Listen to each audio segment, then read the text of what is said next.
And I went and was in the shower, and it's just kind of one of these things that, you know, that's the thank you God, you know, just that melody just popped in my head of just like da da da da da da da, and I was thinking, what goes with that? And it just came out. Probably wouldn't be this way, and kind of fit with that melody. And so Tami Kidd, who I co-wrote it with, she came over, and so it just kind of evolved. You know, we wanted to do this conversational thing, and it was like the sweet melody and that chord.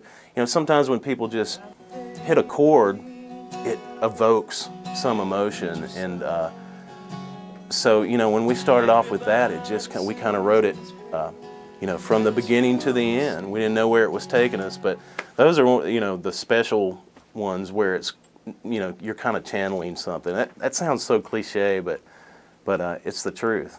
You know, those are the really great ones, and the great writes when you're not aiming towards something. You know, I started, I think in April of '03, in the first year, and I got 4 cuts in 1 week. And I thought, this is easy. Yeah, I got a Faith Hill and a Leann in the same weeks. And so I'm still waiting on my 5th cut. But one thing I try to do is write the truth. I think people can read through it when you're not telling the truth.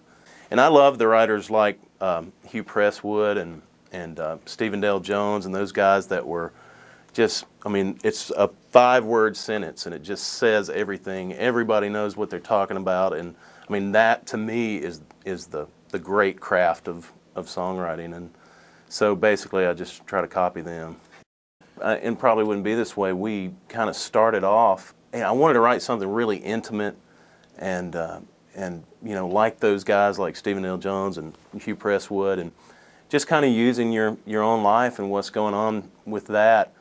A conversational kind of style, and just like, you know, bringing somebody up to date with what's going on in their lives, and in this conversation. And it sounds like something you would say in a conversation. Oh, by the way, I don't have to. I moved to Jackson. I'm not paying that boy anymore. And oh, I hadn't told you this. You know, it was supposed to be like that. And so we get to the 2nd verse, and it could have just been somebody leaving. You know, and it didn't have to be somebody that was dead, but I remember Tami actually said, what if she's dead?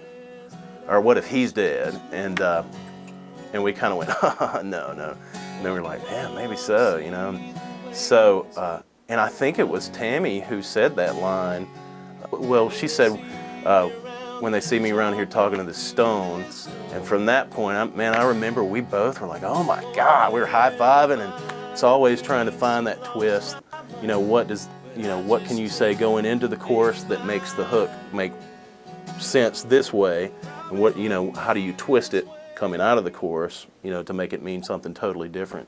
I actually said this last night when I played it. I said this is a positive death song, and it's supposed to be that too. We wanted the song to be about thankfulness, you know, and I think the way we presented that the person she's talking to is dead was really clever, and that's another reason I was a little scared for the song, that was a little hard to understand. My mother told me, like 6 months after the song was out, she's like, so the guy dies in it? I was like, yes, Mother, he dies. The crux of the whole song is kind of, God gave me a moment's grace.